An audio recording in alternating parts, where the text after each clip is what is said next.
Muy bien, el tema de eutrofización, digamos que redondea los dos temas anteriores, que es nitrógeno y fósforo. Finalmente, nitrógeno y fósforo son dos nutrientes que tienen una gran importancia para el proceso de eutrofización. Digamos que aquí vamos a conjuntar los análisis, los postulados que fuimos comentando en el tema de nitrógeno y de fósforo. Muy bien. Como a manera de introducción, tendremos que considerar que, ya que se considera la eutrofización es producida por cantidades excesivas de fósforo y nitrógeno, de aquí nace el concepto de carga de nutrientes, refiriéndose justamente a estos dos elementos. Por lo tanto, hay una relación entre el estado trófico de un lago y su cantidad de nutrientes que ingresan y que pueden ser cuantificados. Eutrofía viene del adjetivo alemán eutrophe y se refiere a la riqueza de nutrimentos. Quien introduce este término es Naumann en 1819. Naumann era un ficólogo, es decir, se dedicaba a trabajar con fitoplancton. Él introduce el concepto general de oligotrofía y eutrofía y se basa en las concentraciones de fitoplancton. Es decir, oligotrófico es un sistema que tiene baja concentración de fitoplancton y eutrófico es un sistema que tiene una alta concentración de fitoplancton debido, uno, a la baja concentración de nutrientes y otro debido a la alta concentración de nutrientes. También Naumann destaca que los factores químicos, particularmente el fósforo y el nitrógeno combinado con calcio, eran los principales factores determinantes. Él hace diferencias básicas sobre estos dos sistemas, es decir, un sistema ideal, digamos ideal, porque no existe un sistema que sea totalmente como este que se plantea aquí, como oligotrófico, ni uno como el que se plantea necesariamente aquí como eutrófico. Es decir, estamos fijando en todo caso un oligotrófico ideal y un eutrófico ideal solamente para marcar cuáles son las principales diferencias. Visto de esta manera, podemos decir que en el lago oligotrófico hay pocas algas planctónicas, tal y como lo dijo Naumann, y en los eutróficos hay mucho fitoplancton. También se puede decir en términos generales que los lagos oligotróficos son comunes en las regiones dominadas por rocas primarias. Por rocas primarias me refiero a las ígneas. Es lógico pensarlo debido a, si consideramos la composición de las rocas ígneas, digamos que son poco sedimentables, es decir, hay poco material que se pudiera obtener de erosionar o mineralizar este tipo de rocas, por lo tanto no hay una gran disponibilidad de nutrientes. A diferencia de los lagos eutróficos que se encuentran básicamente en suelos, en regiones bajas fértiles, es decir, suelos que ya vienen de un arrastre de la cuenca y donde se acumula al fondo de la cuenca en tierras bajas y que son por consiguiente tierras fértiles. Naumann también propone que, con base en los estudios que él ha realizado, en el fondo del cuerpo acuático hay larvas de Tanitarsus. Tanitarsus es un género de insectos que son muy sensibles a la falta de oxígeno, es decir, solamente se pueden encontrar donde hay buenas condiciones de oxígeno. En este caso, él dice que en un lago oligotrófico se pueden encontrar este tipo de larvas en el hipolimnion óxico, es decir, él considera que en un cuerpo de agua oligotrófico el fondo del cuerpo acuático tiene oxígeno, a diferencia de un lago eutrófico donde evidentemente no hay larvas de este género. A diferencia, lo que encontramos en un eutrófico es larvas de Chironomus. Es un género de insectos que son muy tolerantes a aguas anóxicas. Están en el fondo, en el sedimento, y podemos observarlos muchas veces de color rojo. Es decir, Chironomus es rojo debido a que toma oxígeno de óxidos de fierro que se encuentran en el fondo. El fierro da tonos rojizos, por eso nuestra sangre es roja, porque tiene hierro que le da este tono a la hemoglobina. Entonces, Tanitarsus, que es muy sensible a la falta de oxígeno, es decir, se muere donde no hay oxígeno, es posible encontrarla en lagos oligotróficos donde tenemos un hipolipnion óxico. Y Chironómidos, que son larvas de insecto muy resistentes a condiciones anóxicas, las podemos encontrar justamente en hipolipnion anóxico de lagos eutróficos. Continuando con las diferencias, podemos decir en términos generales que los lagos oligotróficos tienen bajas tasas de productividad primaria, debido a que, como hay pocos nutrientes, hay poca actividad fotosintética. A diferencia de los eutróficos, donde tenemos altas tasas de productividad primaria debido a las altas entradas de nutrientes, en comparación con los oligotróficos, donde hay bajas entradas de nutrientes. Este punto, donde se compara la morfometría, es muy general. Podríamos decir en términos generales que lagos con áreas pequeñas y grandes profundidades tienden a ser oligotróficos. Lo vimos en la morfometría. Me refiero a un sistema que tenga más o menos esta forma. Ahorita les digo. Un sistema que tenga más o menos esta forma, una área pequeña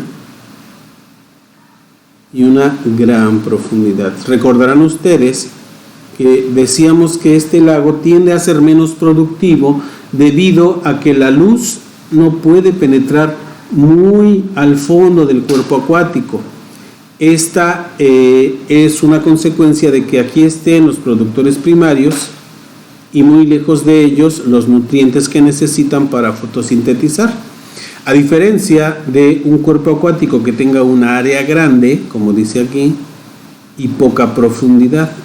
Un cuerpo acuático en estas condiciones tiende a ser más productivo debido a que los organismos fotosintetizadores están cerca de los nutrientes necesarios para que haya fotosíntesis. A consecuencia de la baja entrada de nutrientes y baja productividad, hay una baja producción de materia orgánica y por lo tanto una baja tasa de descomposición de la materia orgánica. A diferencia de un lago eutrófico, donde lo que tenemos es una gran entrada de nutrientes y por lo tanto una gran productividad primaria y en consecuencia una alta producción de materia orgánica y una alta tasa de descomposición. Estas son las principales diferencias entre un cuerpo de agua eutrófico y un oligotrófico. Muy bien. Como en los temas de nitrógeno y fósforo, tenemos que recordar los planteamientos, los principales postulados que fueron resultado de investigaciones de los primeros limnólogos acerca de el estado trófico de los lagos. En el Congreso de Limnología de 1974, el Congreso Internacional de Limnología que se llevó a cabo en 1974, ya se sabía que el fósforo, principalmente en este tiempo, eso era lo que se decía, provocaba la eutrofización de los lagos y se entendía que la eutrofización de los lagos iba a provocar poco a poco la muerte de ellos.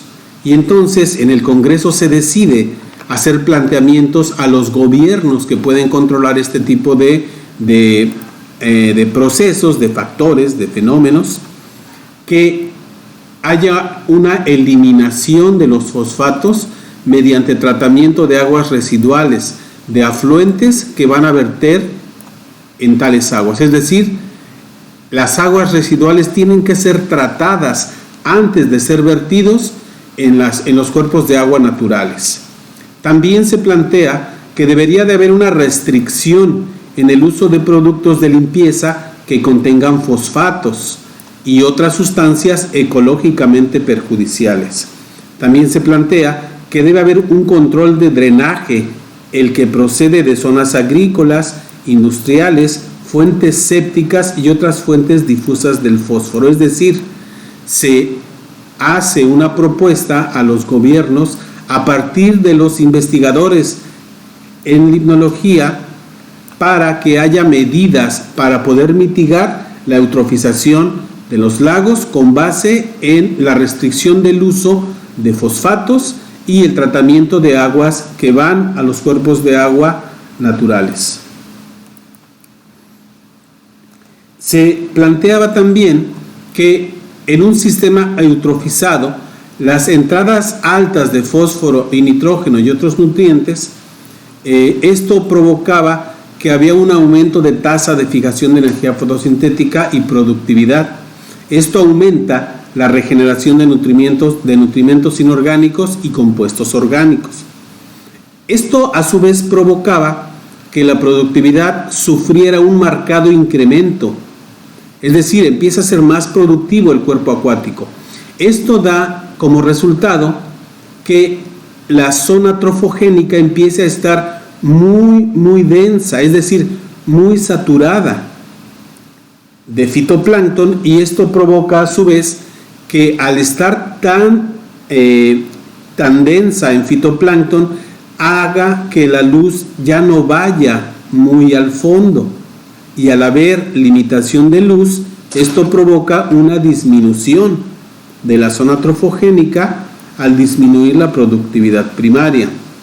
Cuando esto sucede, cuando disminuye la zona trofogénica, entonces se intensifica la eutrofización, porque empieza a haber muchos procesos con los organismos que están en la superficie y empieza a modificarse la comunidad fitoplanctónica, de tal manera que empiezan a incrementarse las concentraciones de organismos como microcistis, lo comentábamos cuando veíamos fósforo, y esto, al ser unicelulares, provoca una nata en la superficie del cuerpo acuático, hasta que la población planctónica impone restricciones de luz, que es lo que les comentaba. Al haber una nata de microcistis, la luz ya no pasa, porque es como poner una película encima, una capa de una masa densa que no permite que penetre más la luz.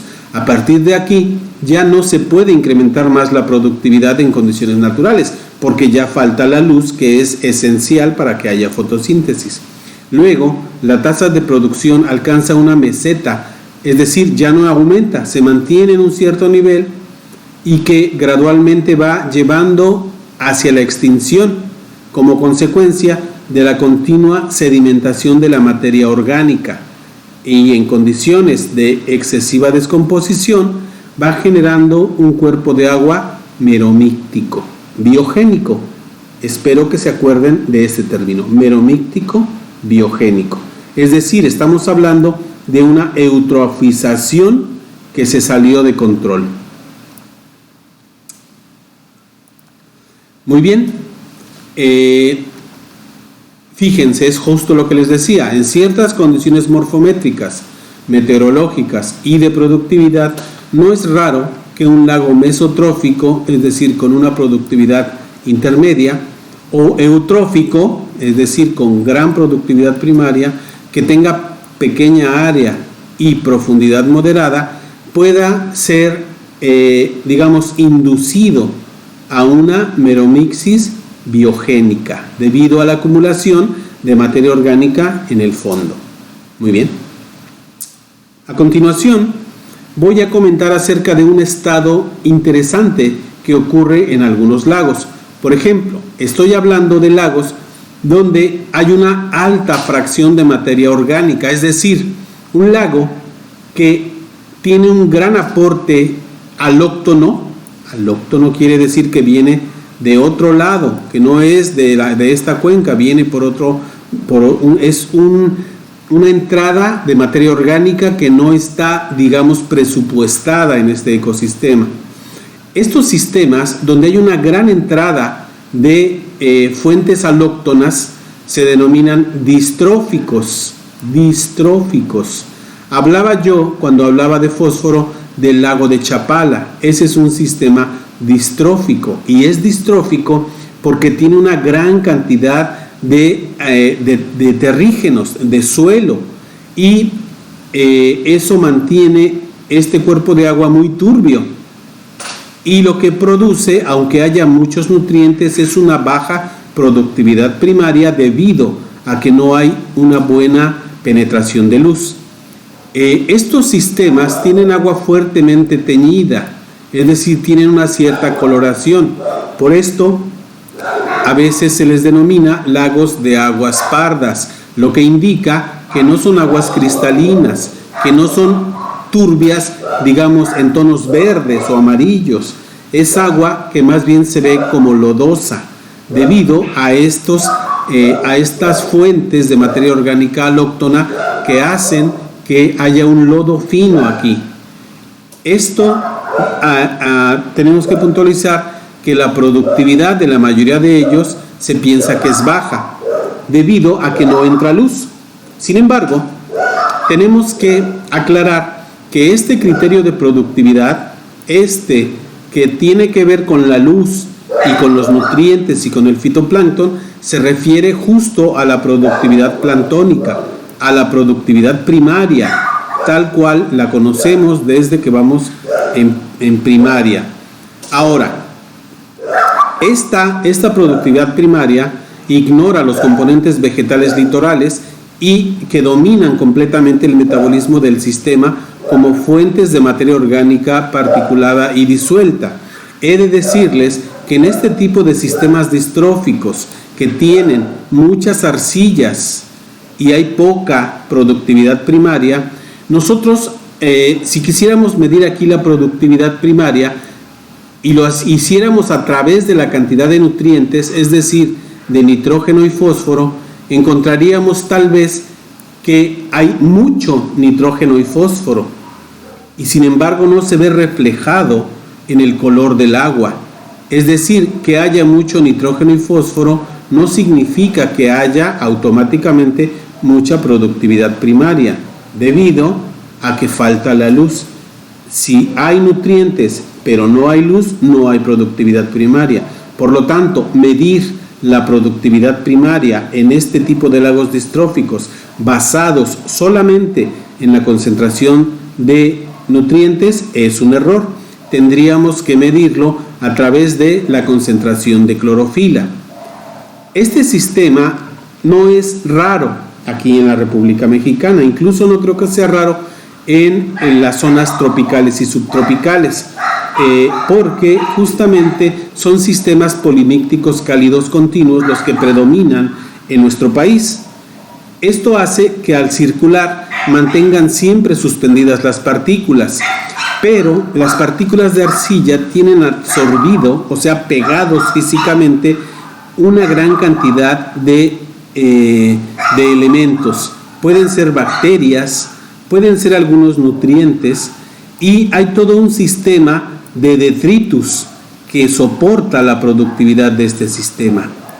Por ejemplo, en este lago, en el lago de Chapala, como en los Jagüeyes de Tlaxcala, donde trabajamos la práctica, hay cultivos de carpa. Las carpas son varias especies, particularmente la carpa barrigona, la carpa de Israel, son detritívoras, es decir, son organismos que van por el fondo de estos cuerpos de agua filtrando el agua y las arcillas y lo que traen consigo. Esta materia orgánica que es filtrada por este tipo de peces es nutriente y mantiene, digamos, en buenas condiciones a estas carpas. No sé si ustedes han probado la carne de carpa. Normalmente sabe como a humedad, como a lodo, justamente porque filtran este tipo de materiales y así se mantiene la productividad en este sistema. No podríamos decir que es productividad primaria porque no depende de los organismos productores primarios, los autótrofos. Entonces, consideren que los distróficos también son sistemas productivos, pero su producción se basa en la red de detritus. Muy bien, digamos que para cerrar, para redondear este tema, vamos a ver unos esquemas que yo diseñé donde se resume cuál es el comportamiento de estos tres tipos de lagos. Tenemos lagos oligotróficos, significa baja productividad. Que haya baja productividad primaria implica que haya baja concentración de materia orgánica, que provoca a su vez pocas poblaciones bacterianas. Y al haber pocas poblaciones bacterianas, hay poca liberación de micronutrientes orgánicos, que a su vez produce baja fotosíntesis algal y macrofítica y por lo tanto baja productividad. Nos quedamos aquí. Al haber baja concentración de materia orgánica, tenemos hipolimnión con oxígeno, es decir, el fondo del lago tiene oxígeno porque hay poca materia orgánica y no hay descomposición. Al haber poco oxígeno, al haber oxígeno tenemos pocos compuestos orgánicos disueltos que provocan pocos micronutrientes y por lo tanto baja fotosíntesis algal y macrofítica, y al haber poco fitoplancton, baja productividad y por lo tanto pocos compuestos orgánicos disueltos.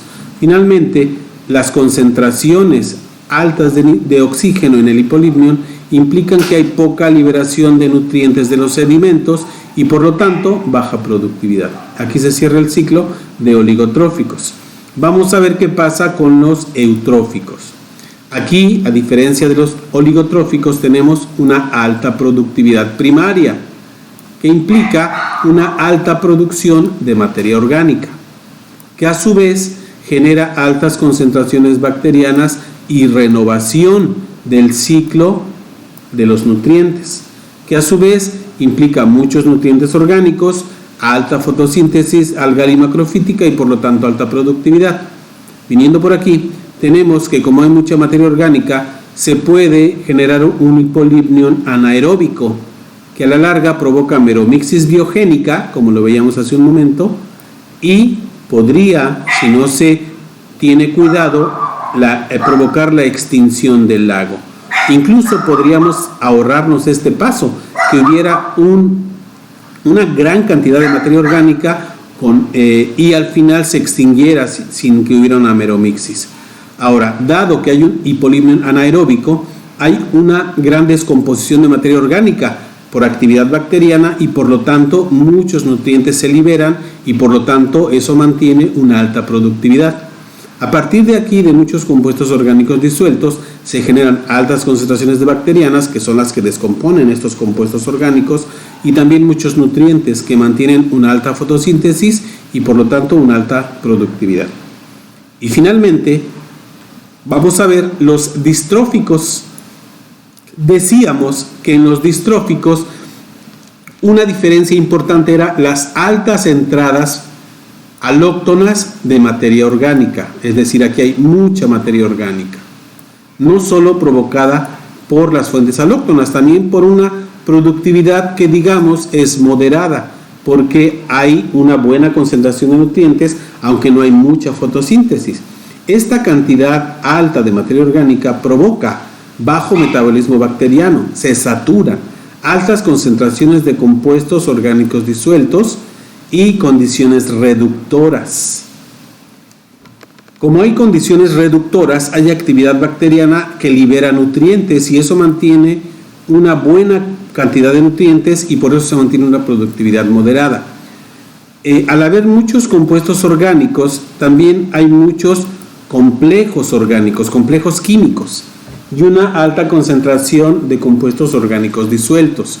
Entonces, aquí, como hay muchas arcillas, hay moderadas concentraciones de nitrógeno, fósforo y fierro, poco calcio, poco magnesio, mucho sodio, mucho potasio. Aquí, por estas altas concentraciones de compuestos orgánicos y al haber mucha materia orgánica, hay bajo metabolismo bacteriano. Les decía que se satura. El pH es bajo. La materia orgánica provoca acidez. Hay mucho carbono disponible y eso da una fotosíntesis moderada. Pocos nutrientes orgánicos. Da una fotosíntesis moderada, una productividad moderada y otra vez regresamos al ciclo. Esto puede producir una extinción como un meromíctico biogénico, pero son muchos elementos para generar una extinción sin pasar por una meromixis biogénica. Tenemos aquí un cuadro que propone Wetzel donde, considerando la concentración de nitrógeno orgánico en miligramos por litro y el fósforo total, dan un estado trófico de un lago. Este tiene 5 categorías: ultraoligotrófico, oligomesotrófico, mesoeutrófico, eutrófico e hipereutrófico. Hay quienes ponen solamente oligotrófico, mesotrófico y eutrófico. Wetzel propone 5 y lo que hace es dividir en varios intervalos las concentraciones de nitrógeno orgánico y de fósforo total, de tal forma que menores de 0.2 da ultraoligotrófico, que es el menos eutrofizado, y más de 1.5 el que es muy eutrofizado en cuanto a nitrógeno. En cuanto a fósforo, menos 0.05 es el menos eutrofizado y más de 1 miligramo por litro es el más eutrofizado. Tienen que considerar que es probable que midiendo nitrógeno les dé una categoría y midiendo fósforo una diferente. No importa, ustedes lo que tienen que hacer es, de acuerdo con Wetzel y a la concentración de nitrógeno inorgánico por litro, nos da tal categoría. De acuerdo con Wetzel y considerando la concentración de fósforo total, nos da tal categoría. Ya nosotros sabemos, cuando citan que es de Wetzel 83, ya sabemos que se refieren a este cuadro. Hay otra manera de poder proponer un estado trófico. Esta se ha usado últimamente porque considera una probabilidad, y aquí tenemos concentración en miligramos de fósforo por metro cúbico, es decir, partes por millón, y lo que tenemos aquí son las concentraciones de fósforo. Vamos a suponer que ustedes encuentran 1.6 miligramos de fósforo por metro cúbico, y entonces están aquí en esta concentración. ¿Qué estado trófico tendrían que reportar? Lo que hacen es proyectar esta línea perpendicular al eje X y decir con qué línea cruza en una mayor probabilidad. Si ustedes ven, aquí cruza con esta línea, que es la que dice que es ultraoligotrófico. Pero ¿cuál es la probabilidad? Pues es muy baja. Si este es 1, es el 100%, aquí es menos del 10%. Bueno, me fui chueco, pero es por aquí. Con esta cruza también, con esta de eutrófico, pero digamos con un 10% de probabilidad. Cruza con esta de oligotrófico, pero con una probabilidad de 20%. Y es con esta de mesotrófico con la que tiene una mayor probabilidad. Es decir, esto se reporta como, de acuerdo con la concentración de fósforo en miligramos por metro cúbico, de acuerdo con Bollenweider y Kerekes del 1981, en mi sistema tiene un 70% de probabilidades de ser mesotrófico. Así se reporta, y ya tenemos un estado trófico que reportar de acuerdo con nuestra concentración de fósforo y de nitrógeno. Esto les va a servir para su informe de campo. Muy bien, nos vemos en la próxima.